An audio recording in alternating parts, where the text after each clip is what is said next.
I mentioned in the previous lesson that you can control audio volume and panning using keyframes in a sequence in the timeline panel.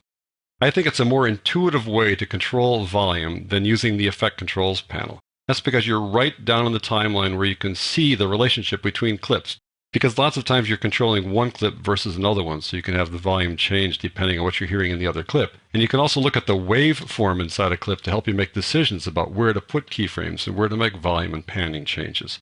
So I want to show you how to do that in this lesson. Go to Working Files, Projects, and go on down to 1704 Adjust Audio Timeline. We're going to work with the same clips we worked on in the previous lesson, but we're going to work on them here in the timeline in a sequence here. We're going to start with this music clip, which you recall is pretty loud.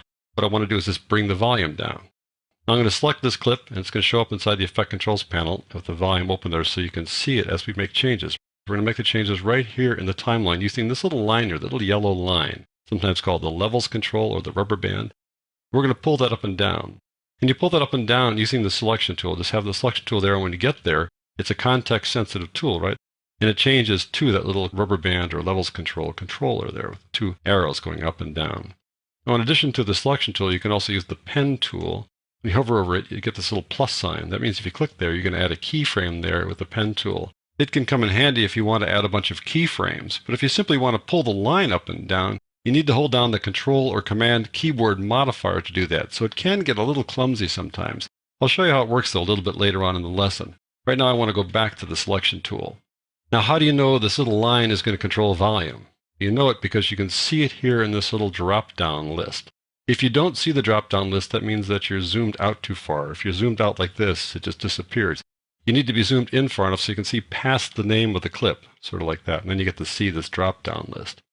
And the drop-down list shows every effect applied to this clip. Now there are 3 fixed effects automatically applied to this stereo clip, but if we applied a bunch of other effects like reverb and things like that, they would show up here too. The list can get a little lengthy, so it's good to know that volume and panning are right near the top. By the way, the same kind of drop-down list applies to video clips. You can access video effects inside the video clips using a drop-down list like this. But it's much more intuitive to work on video effects inside the Effect Controls panel, which is why I didn't talk to you about using the drop-down list for video effects. But back on the audio side, I really like using the drop-down list to work with volume and panning. And you know it's volume level, and you can confirm it's volume level by going volume and seeing that level is checked there. If you want to change to panning, for example, you go panning balance. You still have the yellow line there, but you're controlling the panning, not the volume. So I'm going to go back to volume here, volume level. Now you can make volume level the only thing that shows up here if you want to, and that's controlled by this little button over here. It says Show Keyframes. You have a choice to show clip keyframes or clip volume.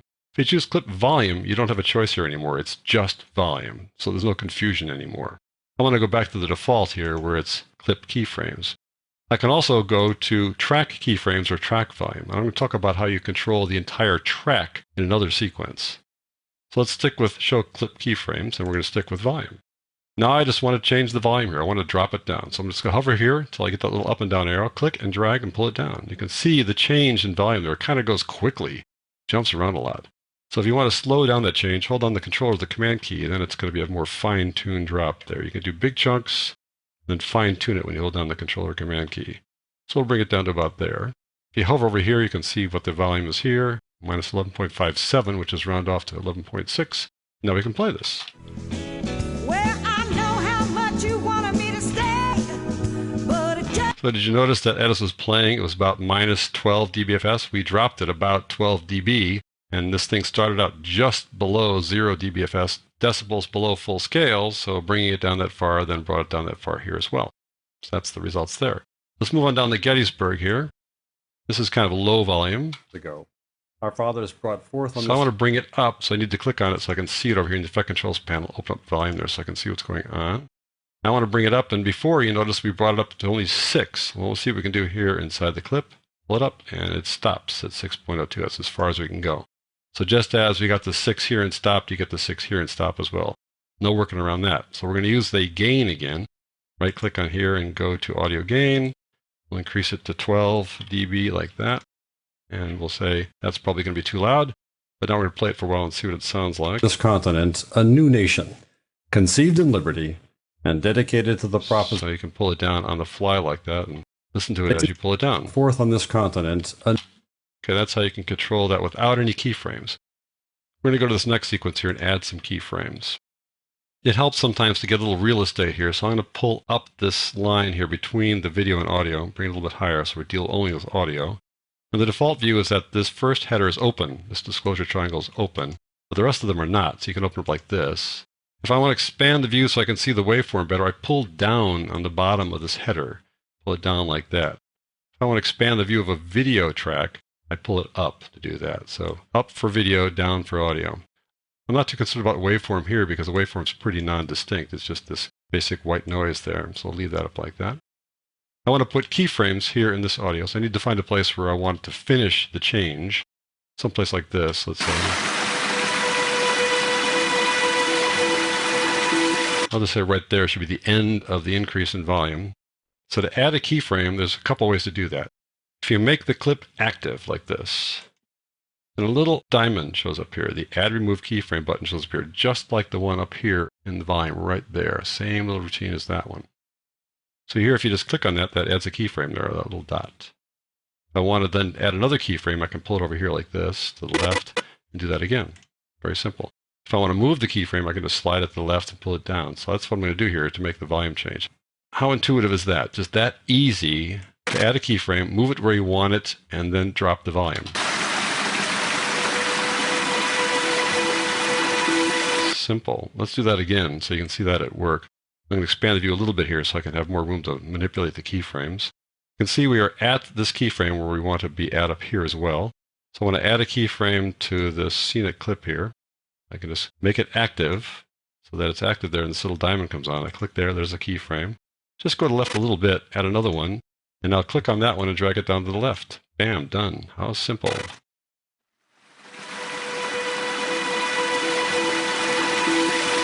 Excellent. Let's go to the end here and we'll do the same thing at the end. Start right about here to start dropping the volume. I'm going to add a keyframe there that's equal to that one, so I just make this clip active and click there, and there's that keyframe. Now I want to go to the end, or partially toward the end. Click again, and just grab this guy and pull it down. Simple. There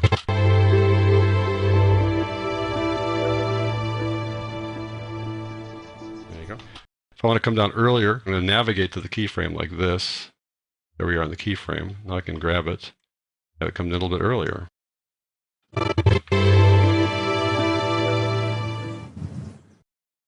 Sometimes it's easier to control an entire track when you've got lots of clips in it and you just want to not worry about all the individual clips. So I'm going to undo all these keyframes here, go Control Command Z to undo them all. And I want to work on a track basis. So I'm going to go over here, I'm going to click on this little Show Keyframes button, switch over to the track keyframes. It's going to gray out the top there, so you can't control all the audio clips that way. You can see they're all grayed out now. You can choose track volume or panning. And if you add any effects to the track inside the audio mixer, you add effects up here in the audio mixer. And if you add any effects there, then they'll show up down here as well. I'm going to close that though, so you just see this. I want to change the audio volume in the track. So I'm going to go over here and start this one off quieter. So I'm going to move this current time indicator to there. I'm going to click on the Add a Keyframe button there. I'll go over to the left a little ways, add a keyframe there, and pull this thing down like that. Now I've controlled the volume. If you watch over here on the left, let's see what happens there. Comes up slowly. You see it going up there, moving up. We've guided keyframes. I'll show you that again. Watch that again. Watch the controller here on the left. Works its way up like that. There you go. Let's do the same thing with the track below here. Add a keyframe to the same basic location. Make this track active. I'm going to switch over here to track keyframes. And now I'm going to click here to ask for a keyframe to be placed there. Notice the keyframe looks a little different. It's got a dot in it. Ask for another one.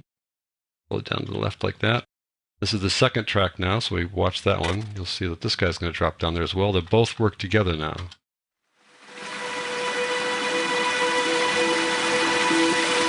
Pretty cool. We can drop this guy at the end the same way. Just take it to the end. Right there. Got another keyframe. A little bit farther in. Another keyframe. And pull it down like that. At this point, you can watch this right controller go down.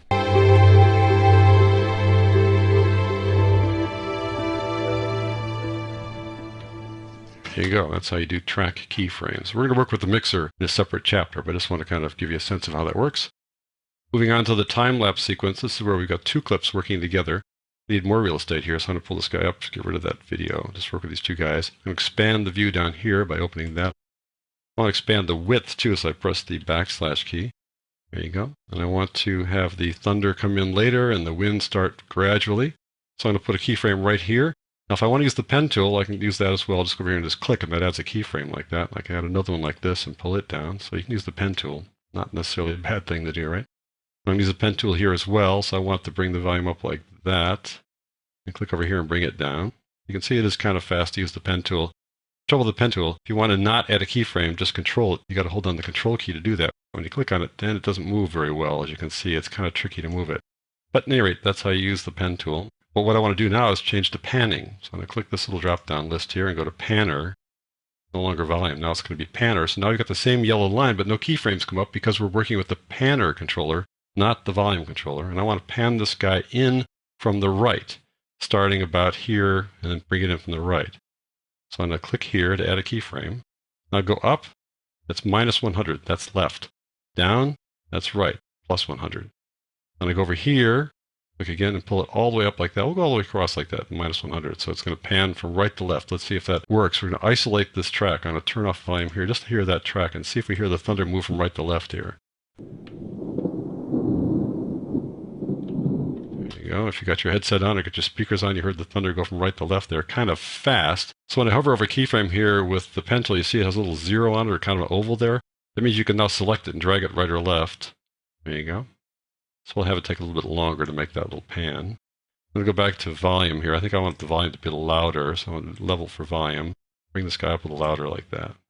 So let's see how this works here. I'll turn the volume back on here.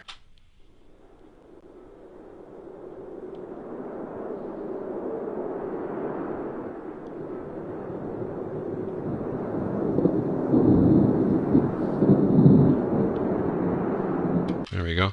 Probably went a little bit too far left, but that's just for drama, right? So that's how you control panning and volume in a sequence in the timeline. To me, it's just much more intuitive. It's much easier than working inside the Effect Controls panel.